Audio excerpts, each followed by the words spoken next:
Good morning again. It is Sunday morning, April 19th. We're here studying our Sunday school lesson. I am joined today by Dr. Erica McCool from California. How are you doing today, Erica? I'm doing great. Good morning. Good to see you. And as you know, everybody across the country is still doing the social distancing thing.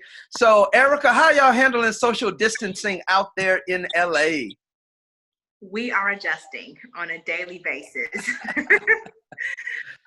definitely the new normal of just pretty much staying at home. We have a 6-month-old baby, so definitely trying to protect him and just taking it one day at a time. Cool beans. Well, we thank you for taking our time to join us today. Our lesson today is lesson 8, April 19th, an executed scoundrel. The lesson is coming from Esther chapter 7, verses 1 through 10. And the lesson focus is be courageous, speak out against injustice. All right, Erica, I'm going to tackle verses 1 through 4. And then I'm going to shoot it over to you for verses 5 through 10. You good with that? Sure. All right, let's do this. Esther chapter 7, verses 1 through 4 is some background on Esther. Esther is caught in a very precarious situation where she has to speak up for her people, the Hebrew people. And one of the verses that really stood out to me in that first outline was verse number 3.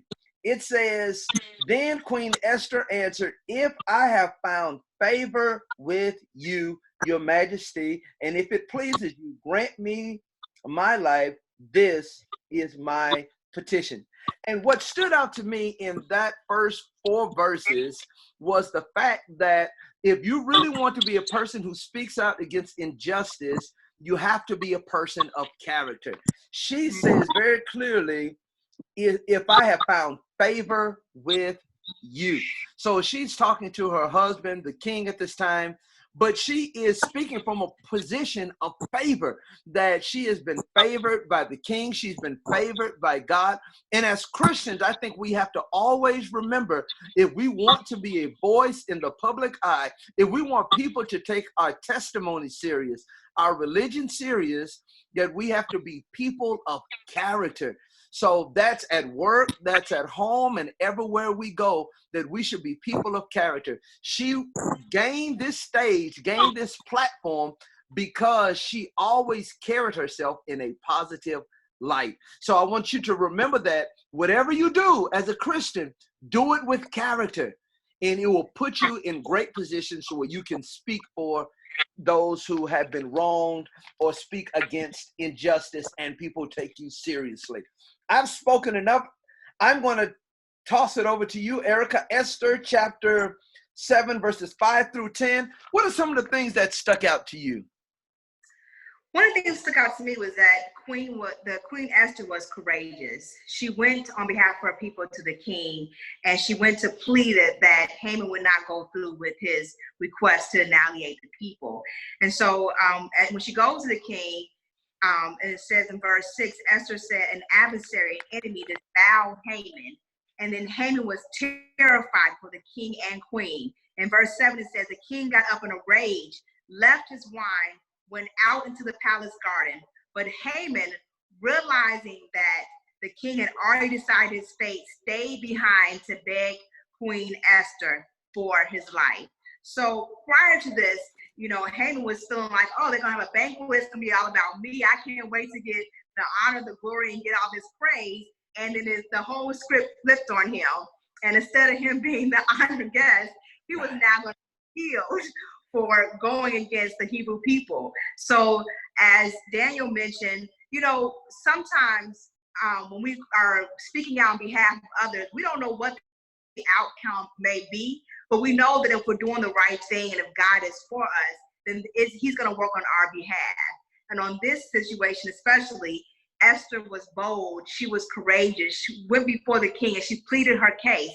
And thank God the king was enraged. He was upset. And because of that, Haman now was going to get impaled on the pole that he intended for Mordecai to be impaled on. Wow. So I believe that it's just so important that when we are going on behalf of things that are not correct or injustices, we should remember that we are going with God right beside us, and He is going to fight our battles for us. So Wow. that is something to definitely remember. Wow, wow. Now, let me ask you a question. One of the things you mentioned was the point of being courageous, that Esther was very courageous. If you could, what would you say to that person who wants to say something at work, maybe wants to say something in their family, maybe want to say something at their church, but they just feel afraid to step up and be that one? What words would you have for that person right now? I would encourage that person to pray and to ask God for wisdom, and to remember what the Bible tells us to do, to not be afraid, to be courageous. God has not given us a spirit of fear, but of power, of love, and of a sound mind. So go and believing that even if things don't turn out the way that you want them to, you are going to win that battle with God is on your side. God, who can be against us? God is for us. So just pray and believe and have faith that God is going to work it out for your good. Whether it goes the good way or the bad way, it's going to work out for your good. Wow, the doctor has spoken. It's going to work out for our good. We have no reason to fear. Remember to continue studying your lesson. This was a great lesson. We want to thank Dr. McCool for joining us. Keep studying your lesson. Keep calling your Sunday school students. Keep checking on your Sunday school teachers and your pastors, encouraging them as often as you can, because Sunday school is important. It says, study to show thyself approved. So make sure we are standing firmly on the word of God. Erica, one last thing before we leave. If they forget everything else we've just talked about, what is the one thing you think everybody should take away from the Sunday school lesson this week? Be courageous and fight for injustice. Wow. Right to the point. Right to the point. Thank you all for joining us. Go on to your church live stream or wherever you're going this Sunday, and we look forward to seeing you next week. Take care. Bye-bye.